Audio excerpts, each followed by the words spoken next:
Okay, so I'll present this paper on sabotage as industrial policy, which is joint with my colleague Martin and our former student, Jin Liu.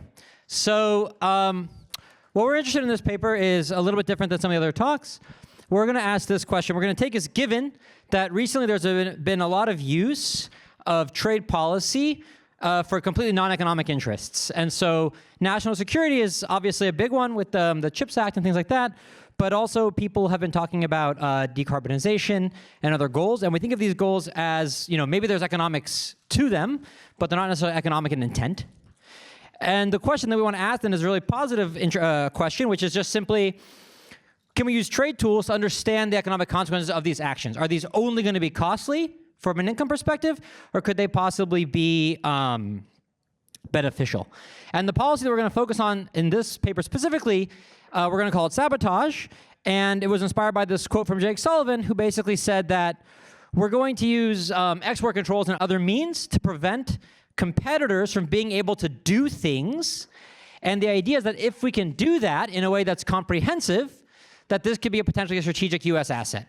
Okay? So that's I'm going to explain how we're going to kind of operationalize that. But the goal of this paper is to take this stuff and try to stick it into a model and then put some numbers on the economic consequences of that stuff. Okay?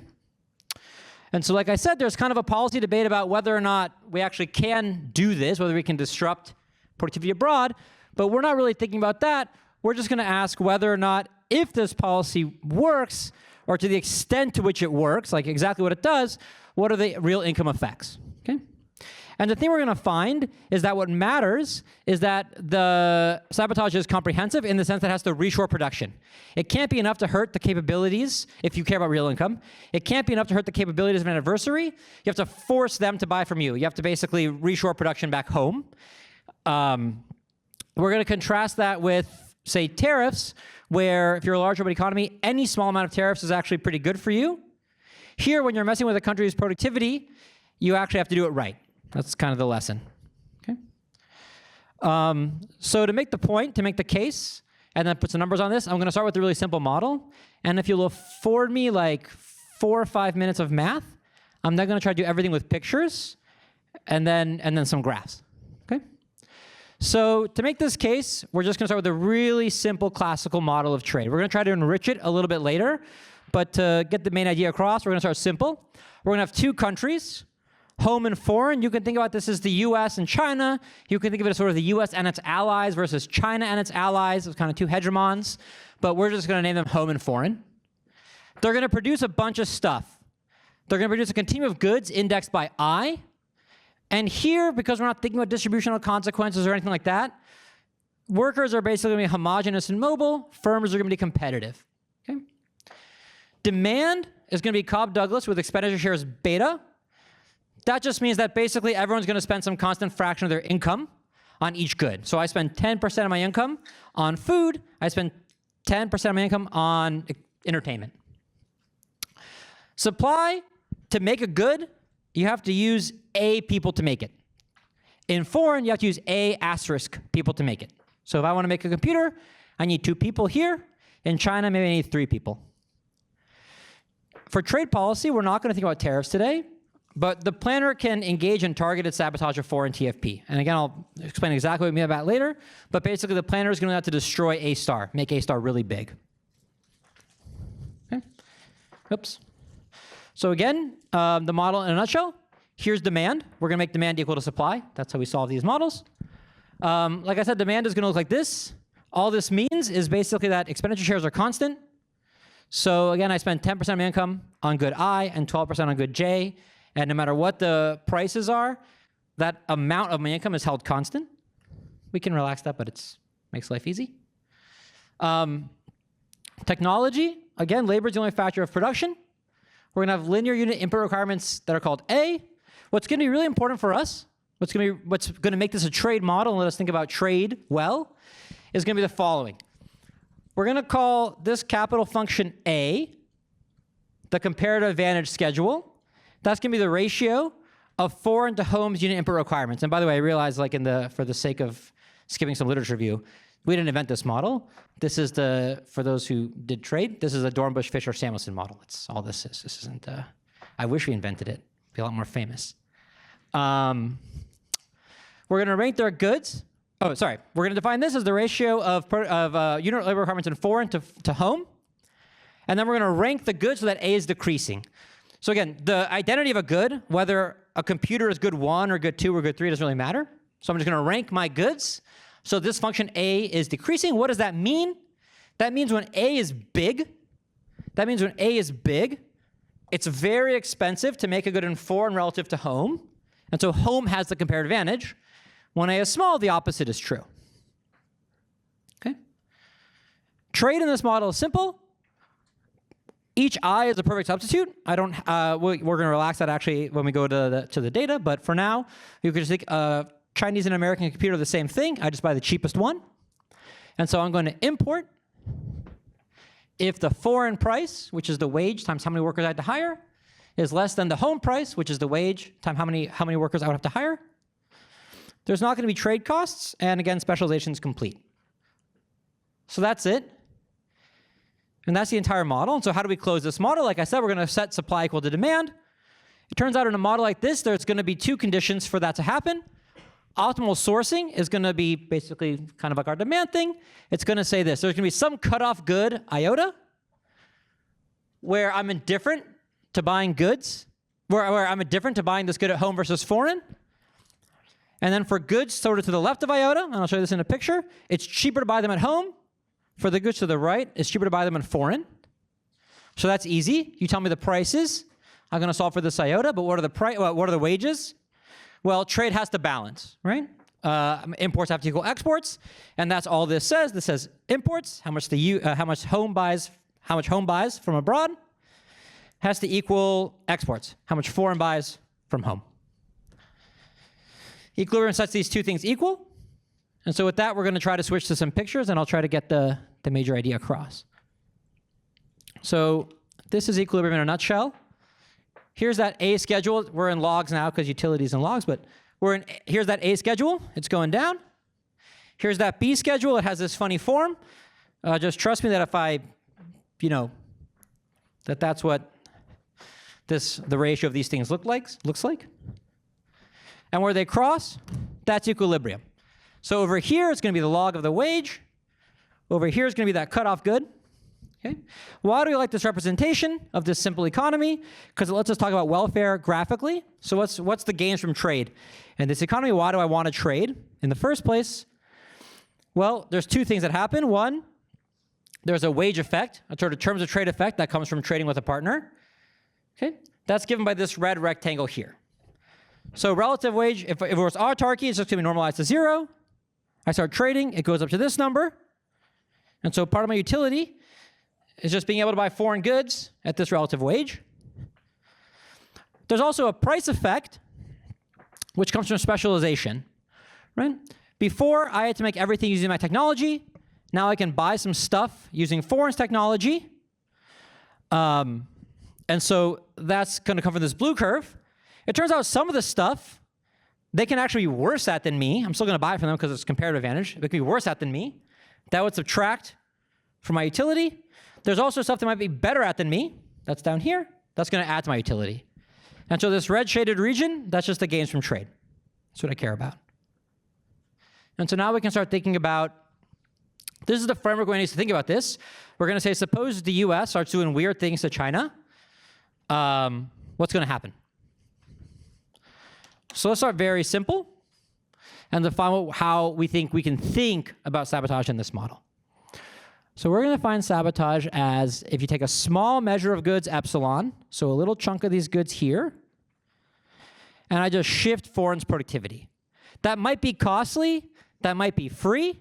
We're not going to take a stand on how that's happening. We're just going to say the planner can do that, right? And so the way that's basically operationalized in the US, I know there's like a bunch of people from the government here, so I'm going to probably get this wrong, but I'll pretend that I know what I'm talking about. But vaguely, I think the US has a bunch of deals with its allies that put all kinds of export controls to prevent China from getting access to parts needed for chips. There's also some restrictions, as far as I understand, on US personnel, US citizens being able to work and transfer basically human capital towards some Chinese firms. Okay? So there's a real effort not to like start a war with China, not to use tariffs, but to basically narrowly target a specific Chinese industry and prevent them from being able to do it. Okay? That's exactly what we think is happening, and in this model, it looks just like that. Okay? Again, we're not going to think much about how big this is. We're going to think of it as small because we want to target a policy, and we're not going to necessarily try to tell you where it should be. We're just, again, take as given that there's some other reason, national security, to target chips or whatever you want to target. Dirty industries or something. If you look at this, if you look at here, and again, now you can see why this is a handy framework, is right away you get a bunch of answers. If I take this thing and I actually just, do some technology transfer, if I let them get better at stuff, that's better for me. It's just going to increase the size of this shaded red region by making stuff cheaper without changing any production patterns. If I hurt them a little bit, again, I'm not really going to change production patterns. I'm going to make things more expensive, and that's bad for me. And that's sort of this old discussion. There's this old debate with like Ron Jones and Paul Samuelson and company about whether or not it's good for foreign to grow or not. Okay, and here it's basically good if you gave them technology transfer. But then notice this. So now we think what we call comprehensive sabotage. And that's when you actually so shock the goods that you do induce different patterns of production. Okay? So here is the example that we're going to give. Here, just suppose I set ASR to infinity. China literally can't make chips anymore. I made it too expensive. They can't get the parts or the people or anything like that. Then what's going to happen? For this chunk of goods, I'm going to have to reorganize my entire A schedule because it has to be downward sloping. They get moved here. Now the US gets to make them. And there's a little drop down here. Okay? I just kind of start again at the same schedule after I've shifted it. Okay? And so that's the entire idea. There's going to be this sabotage. Why is this kind of a useful way to think about it? Because I think this gets at the key economic trade-offs here, is that if you do a policy like this, and you don't otherwise change the trade environment, like China does not retaliate and just shut down trade with the US or whatever, then there's going to be some reallocation. We can't bring chips home, right? We can't bring stuff back to the US without having to give some stuff away just because there's a finite amount of labor, right? If we take some workers and we put them in some new factories, they have to come from somewhere. They're going to free up, they're going to come from somewhere, and so those factories have to go abroad. That's the basic idea. And so here's that in a picture. I'm going to hold demand fixed. Okay? That demand schedule fixed. I'm going to shift this A schedule. And just like we said, there's a little shift in the equilibrium because I have to give some goods away to be able to make the goods that I brought home. And then, just like before, the welfare effects of this policy are going to be entirely summarized by that terms of trade effect, how my wage changes, and this price effect, how my prices change. And so, so far, this picture is pretty nice. I mean, I think it's mostly pretty intuitive. What's nice then is that we can go a little further with this framework, and we can say, and we can analyze exactly, well, let me go back here. So if you want to understand the shape of this red thing, this red box, this red trapezoid, you need to know something about the curvature of A, something about the curvature of B, right at this initial equilibrium point. If you want to know how prices change, you need to know something about the curvature of A, right at this initial equilibrium point. I think that's the point. But it turns out, we show that these have pretty simple empirical counterparts. That despite being a pretty stylized and theoretical model, we can just, it ends up being a pretty empirically tractable one, and it's pretty intuitive how to think about both the gains and the costs of these kinds of policies. So first, when we think about the gain, the terms of trade gain is going to depend on basically three things. One, okay, the extent of sabotage, like how important are chips? If they're really tiny, it's not going to matter much. And then the sufficient statistic, which depends on two things, which is the trade elasticity and home's import share. And those are readily measurable in the data, right? We have a very good sense of what this number is. It's somewhere between like 2 and 4. And this, you can just literally go to the BA and look it up. And it has a pretty intuitive appeal. It basically tells us that, sorry, what is it? Why does it have an intuitive appeal? I mean, I know why, but I'm trying to pause for a sec. It has an intuitive appeal because it says that in terms of trade gain, what's going to matter is how important is trade? Or sorry, how elastic is trade? Okay? If trade's very, very elastic, so theta is very, very large, okay? Then small changes in trade, small changes in productivity aren't going to have huge effects on income. Okay? If it's pretty small, it's going to have much larger effects on income. And then the second one, 1 minus phi h, that's sort of a statistic about how important trade is overall. If you don't import a lot, trade can't be that important, right?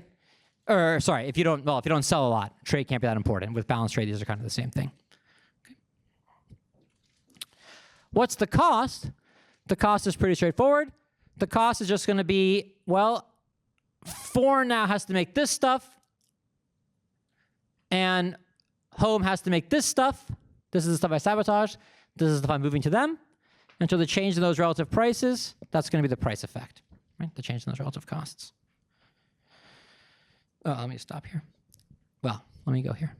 So you might stop and you might say, this is nice. This is kind of cute. At the same time, this is like maybe too stylized of a model. But one reason why we like this framework is because it's actually pretty easy to add a lot of realistic features of the economy that we think people would care about into this framework and maintain a lot of tractability. So we show in the paper, for example, that we can add 3 things that we think are very important to understand at least the trade consequences. First, variable expenditure shares, that's easy. I sort of shut that down without even telling you, but those betas went away, and I'm just going to bring those betas back. And this is now going to matter.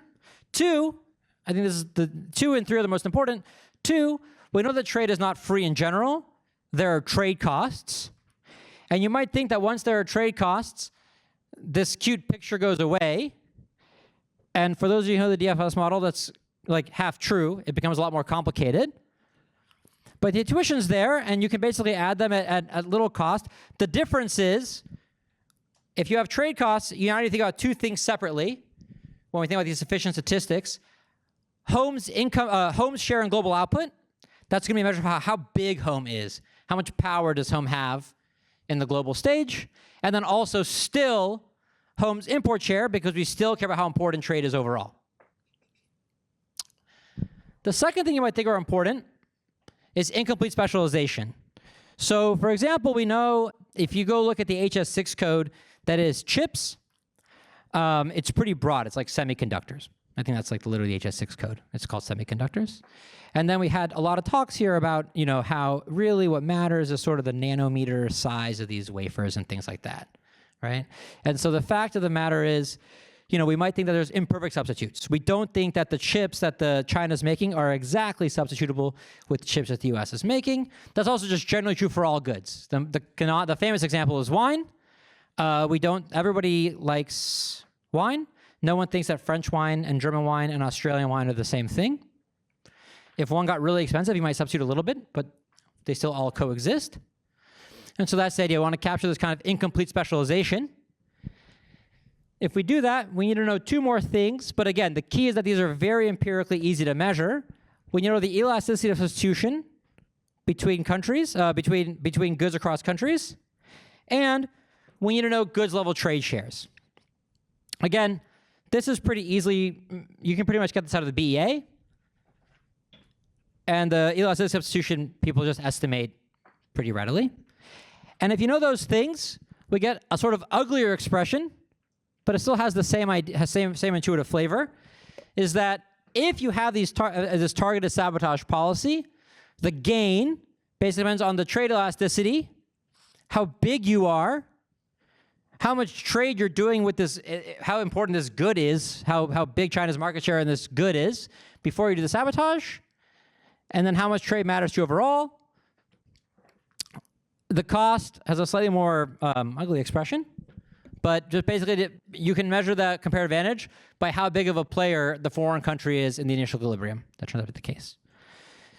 The only wrinkle here now, and then I'll show this graph and I'll stop. The only wrinkle here now is that when we think about sabotage and we have this incomplete specialization, this isn't about reshoring all production or no production. You can also now think about, partial reshoring of production. And so you can say we're going to take back all chips, or we're only going to take back 20% of chips, or whatever you want to do. And so I'll close by showing that we kind of do that in the paper. There's more in the paper. We look at others. We look at which sectors are sort of ripe for sabotage in the paper as well. But for this audience, we focus on this chips example. So, like I said, you can basically we like this model because despite being kind of like theoretical, it ends up coming down. The welfare predictions only depend on sort of measurable aggregate statistics, and so we do that, and we find here's our prediction is that if you were to sabotage chips in China, we find that basically it would be bad. Here's the 0. Bad, bad, bad, bad, bad for a long time until eventually the US reshores so much that they get that kick that we talked about, the comprehensive sabotage. And for nearly comprehensive sabotage, so nearly moving all chips back home, we actually find that there'd be a real income gain to the US for this kind of a targeted policy. Again, this isn't a statement about the overall benefits, because there could be you're presumably doing this thing not because you have an optimal trade policy, because this is emphatically not optimal trade policy. But if you care about the real income effects of these kinds of policies, which we think people should when they think about these questions, then we can tell you that it actually might come at not only no cost, but it might have a small benefit to the US economy. And so I'll stop now and just say that we think there's a lot more to do here. But what we like about this paper is that, some pretty classical canonical trade models can actually be used to discuss some of these non-standard new sort of industrial policies. Thanks.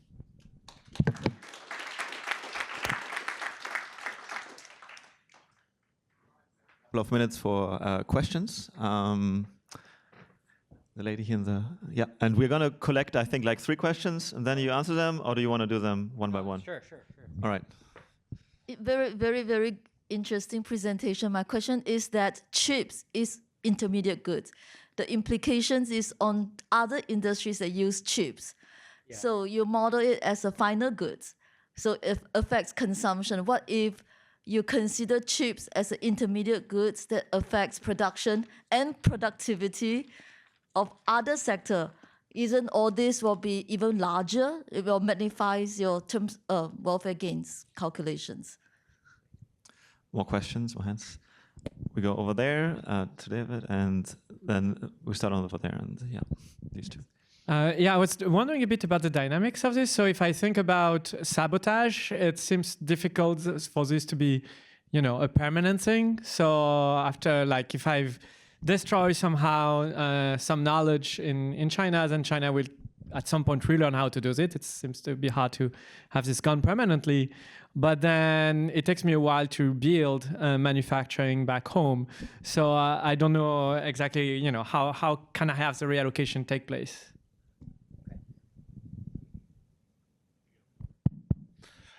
So I get the value of writing down a simple model to understand data, the fact you can take it to data with simple statistics. Given all of that, have you looked into, or at least I'm going to say I would like you to look into testable implications? Something like look in the data and see, does this actually show up? Like, you're not going to see the full, like, going down and then up, but can you actually map out that, like, here's something we see in the data and it actually does seem to be showing up? So like that adds an external validity to the model. Okay, so on the first thing, I think intermediate inputs, I think they're important, obviously, and I'd love to be able to think about that here. To some degree, I think, the nerdy answer is it sort of depends on how you think they should be modeled. If you just really believe the world is incredibly Cobb Douglas and stuff like that, then I'm pretty sure you could like Leontief inverse your way into thinking this is still fine. Those betas are just how much I spend on chips. If that's like, if final consumer spends 0 on chips, but then chips are embedded all over the supply chain such that once I add it all up, it's 11%, then, beta is 11% and not 0, as you get from the final, and in fact, when we do this, we use gross output shares for that reason. If you think that there's more subtlety to how intermediates should be modeled, then, it's definitely important. It's less clear how it, shoves into here. But I think you get the same intuition. It's like I said, I think it'd give you more kick if the U.S. also owned a bunch of if it was a really important upstream input. Second question was on dynamics. Yeah, I mean, I'm sympathetic to thinking about the dynamics here. I mean, I think it would really depend on how you model the growth and what China's allowed to do. So I think the one thing that we didn't do here is that the foreign player is pretty passive and just accepts that the U.S. said, okay, you can't do X, us and our allies are going to stop doing X, Y, Z. If after that, everyone just kind of grows at the same, constant rate, there's like learning by doing in these models, blah, blah, blah, then the comparative advantage never changes. Only the levels of productivity change, right? If the foreign player does something to sort of fight back, right? Which I'm sure probably will eventually be where this all leads, then yeah, we'd have to think about how to do that. I take that point. And then the last question was test multiplications, yes. Oh, so yeah, we thought about this, and I'd love to, if you have ideas for shocks, I'd love to talk about that. We looked at stuff like if there's big TFP shocks abroad, how does it matter for like US terms of trade? The problem is it's obviously going to be for US terms of trade, right? So it kind of obviously works, like we do that. It kind of obviously works, but that's not quite what you want. You want something that's like you don't want like if this country got poor relative to you, then you got richer. That's almost like tautology, right? So we were thinking about that. So we did look at some of these like TFP shocks abroad on like U.S. terms of trade. How you see some action there, but again, it was not clear to us how to discipline it and say, oh, this is something causal. Like it actually shows that if there's a sufficiently large shock abroad, not just good for terms of trade, but good for U.S. real income. That we weren't sure to do. So I'd love to talk more about it. We thought about this, and we do think it'd be cool to look into this, but I think it's hard to find sufficiently large income shocks abroad, and then also get like good measures of how that influences U.S. real income.